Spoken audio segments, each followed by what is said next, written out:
Salam sembuh bersama Dr. Jim dan Klinik Al-Hijamah. Oke, hari ini saya mau bahas tentang madu ya.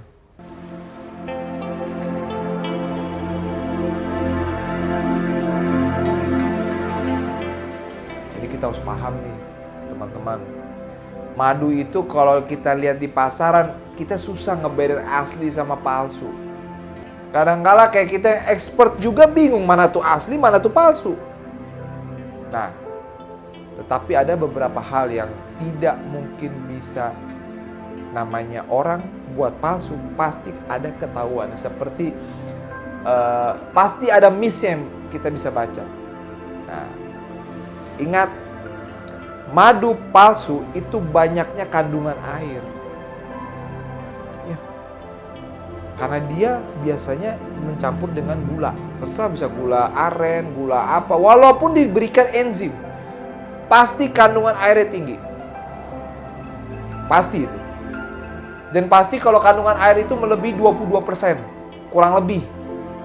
Tapi kalau madu, itu madu palsu ya, maaf ya. Kalau madu asli, itu harus di bawah 22% kandungan airnya.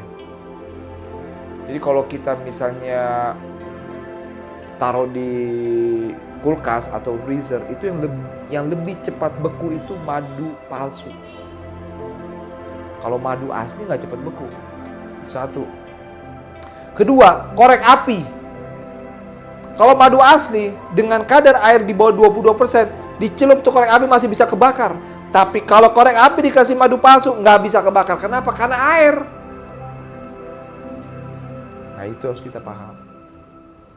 Nah, kerugian madu palsu apa? Ingat satu hal. Madu palsu itu kan kadar gulanya tinggi, itu bisa menyebabkan diabetes. Satu. Kedua, madu palsu itu pasti ada zat pewarna, pengental. Nah, itu bisa jadi kanker dan tumor. Apalagi kita harus tahu sel kanker dan tumor suka sekali dengan gula. Bukan gula dari alam ya, tapi gula yang dari tebu yang benar-benar dari pabrikan. Jadi harus hati-hati. Dan tenggorokan biasanya terjadi radang. Apalagi sekarang banyak penangkapan kan madu-madu hutan yang palsu. Kalau madu asli dengan kadar airnya turun di bawah 22%, itu benar-benar membuat konsentrat daripada mineral itu tinggi sekali. Jadi kalau madu palsu tuh hampir dikatakan mineralnya nggak ada. Walaupun bisa juga mineralnya diambil dari gula merah, gula aren. Tetapi dibandingkan madu asli, itu kandungan nutrisi mineralnya sangat tinggi. Dan beda kalau kita mengkonsumsi madu asli yang kental. Itu yang kental asli ya, bukan kan juga madu palsu bisa juga dibuat kental, gampang. Kasih kalsium propionat dia langsung kental. Tapi kita bicara bukan kental karena cium bau kimianya kelihatan. Kalau yang asli kayak madu-madu Yaman yang asli, yang benar-benar asli ya, bukan palsu ya, asli. Itu pas kita makan nggak berapa lama perut itu panas. Kalau madu palsu nggak berasa panas. Nah, pada saat dia panas itu stimulasi energi kita naik. Nah, itu barulah aslinya madu asli itu seperti itu. Waktu saya juga di New Zealand ada namanya madu manuka, itu panas di perut. Kenapa? Karena panas itu dari kandungan enzimnya. Jadi kalau enzim di madu itu harusnya tinggi. Kalau di madu palsu nggak ada enzim. Mana ada enzim di dalam air? Nggak ada cerita enzim dalam air. Enzim itu harus kental. Nah, itu. Nah, juga ada yang harus kita pahami juga. Ada juga madu asli tapi yang berbahaya, ada juga. Ini harus kita paham juga nih, pemirsa. Mau tahu? Nah, sekarang kan kita lihat tanaman-tanaman udah nggak ada nih. Bunga-bunga juga udah nggak ada. Iya kan? Di madu asli. Si lebahnya itu karena dia terbang tidak dapat nektar madu dari pucuk-pucuk bunga. Petani ngakalin, ini di luar dari madu palsu, ini madu asli ya. dia kasih air gula taruh di sebelah sarangnya lebah. Jadi tuh lebah nggak lari kemana-mana, dia ambil di depan, disedot. Nah, inilah bahayanya madu asli yang rekayasa bioteknologi. Jadi di depan sarang-sarang sarang-sarang lebah atau koloni itu di depannya dikasih kayak kumbangan air gula. Itu nggak boleh. Dan juga ada beberapa peternak, dikarenakan madu lebah itu lebah pada madu ternak itu rentan dengan penyakit, dikasih antibiotik chloramphenicol.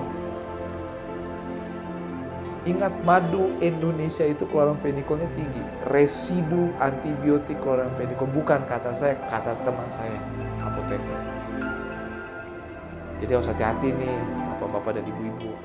Kita kalau mau tahu madu asli, yang benar-benar asli, kita harus benar-benar memang lebih lebih teliti. Ini dari mana? Peternakannya mana? Oh, dari peternakan anu misalnya. Si fulan A.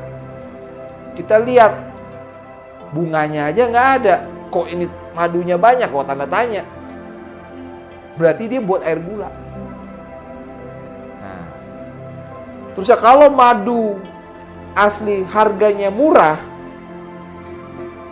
kita tanya juga. Karena madu asli yang benar itu harus 5 kali harga dari 1 kilo madu asli. Itu 5 kali hargai dari 1 kilo gula. Itu yang benar. Kalau harganya hampir sama dengan harga gula, harus tanda tanya juga. Nah, inilah madu palsu udah jelas nggak bagus. Madu asli pun kadang-kala dengan rekayasa peternak juga harus hati-hati. Bisa kena gulanya tinggi karena itu dia buat adukan gula sama antibiotik chloramphenicol. Ya. Jadi kita harus hati-hati. Tapi saran saya kepada teman-teman semua, madu yang bagus itu adalah kita tahu sumbernya dan harga nggak mungkin bohong. Dan Anda boleh coba dengan gretan korek api dan taruh di es. Kalau dia cepat membeku, berarti kadar airnya tinggi, udah pas. Di atas 22% kadar air, itu palsu. Nah, itu mungkin tips-tips dari saya. Dan hati-hati, madu asli yang sudah direkayasa bisa menyebabkan kanker dan tumor. Saya ngomong gini banyak ditentang. Madu itu sunnah, Dr. Jim. Nggak bisa. Saya bilang iya. Karena banyak pasien saya yang mengkonsumsi madu asli tapi palsu. Maksudnya aslinya bukan tapi palsu. Asli tapi rekayasa manusia. Itu menyebabkan timbulnya benjolan banyak. Jadi harus hati-hati. Ya, itu tips dari saya. Semoga bermanfaat. Oke, cukup. Terima kasih. Assalamualaikum warahmatullahi wabarakatuh.